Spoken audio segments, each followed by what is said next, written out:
Welcome back to Got the Magnet. Today we're taking you on a unique adventure, a visit to the Grand Canyon. But this time we didn't drive, we took a train. That's right, the Grand Canyon Railway. But before we get started, please hit that subscribe button so you don't miss any of our upcoming travel videos. The Grand Canyon Railway offers several travel options, from train-only tickets to full packages that include tours for even overnight stays. We chose the train and tour package and went with the luxury dome class. It gave us awesome views of the ever-changing Arizona landscape on our way to the Grand Canyon. This was actually our second time visiting the Grand Canyon. The first time was over 10 years ago when we were staying in Las Vegas and took a flight from Boulder City, then explored the area by tour bus and helicopter. Totally different experiences, but both unforgettable in their own ways.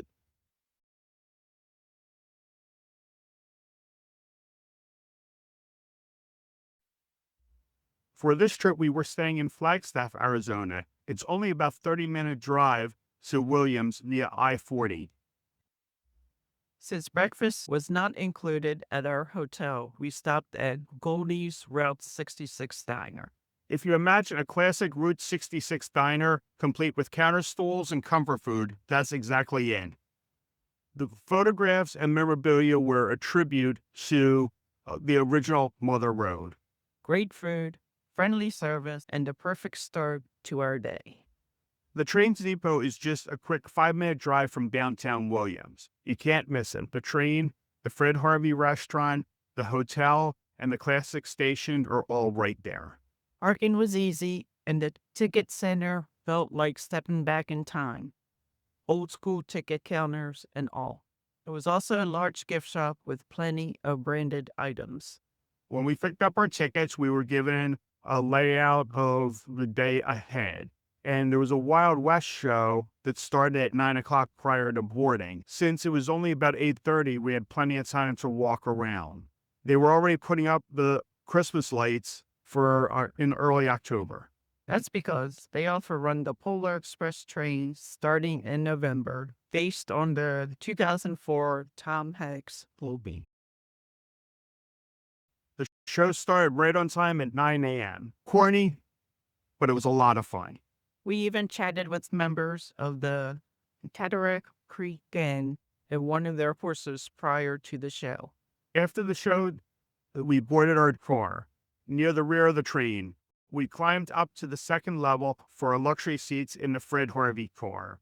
This car was a tribute to Fred Harvey, who, along with his Harvey girls, revolutionized train travel in the American Southwest after the American Civil War.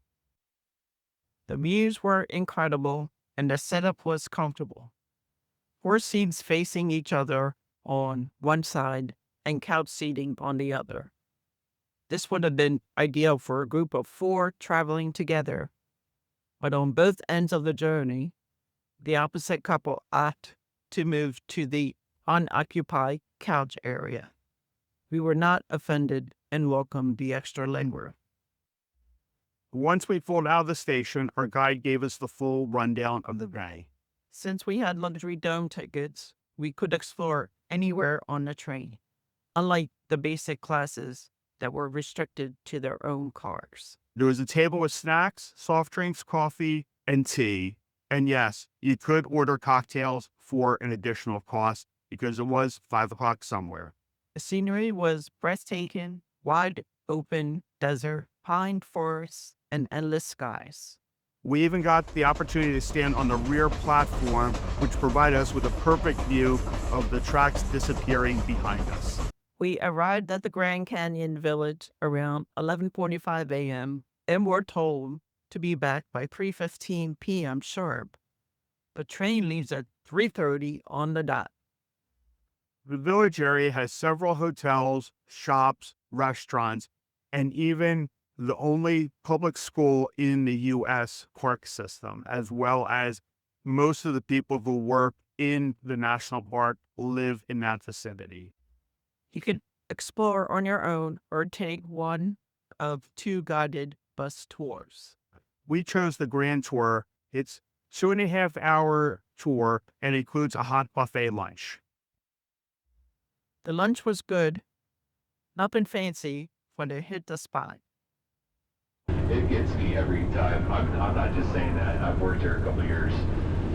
Our driver shared lots of history and fun facts on our way to our 2 vantage points. And we even saw some wildlife. But he did warn us, don't get too close to the edge. The drop is a long way down. One of our favorite stops was Yavapai Point, home to the Geology Museum. It explains how the canyon formed over millions of years, and the views are absolutely jaw-dropping. After the tour, we headed back to the depot around 3 p.m., walked the length of the 18-car train, and reboarded for our return trip. Afternoon snacks replaced the morning ones, and our guide made another round taking drink orders. Then came the Cataract Creek Gang again. This time, they robbed the train. All in good fun, of course. Passengers were encouraged to play along. A few even offered up ransom money for their wives. Lots of laughs, and the marshal eventually caught the bandits before we arrived back at the depot.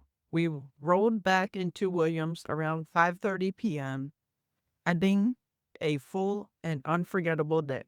Our total cost was around $650 using the AAA discount. That was for 2 people. That included our round-trip luxury dome rail tickets, the guided bus tour with lunch, and the park entrance fee. Prices start around $100 per person for basic coach and go up to $270 for luxury cars, at about $50 to $70 for the guided tour, depending on whether you include lunch. They run every day of the year. Sometimes during the peak season, they run 2 trains, and on select Saturdays, they even use steam engines. If you ever get the chance to visit the Grand Canyon, do it. No picture or video can truly capture how majestic it feels in person. And if you want to get there in a stress-free, scenic way, the Grand Canyon Railway is the way to go. Thanks for watching, and remember to like this video and subscribe to Got the Magnet to join us on our next adventure.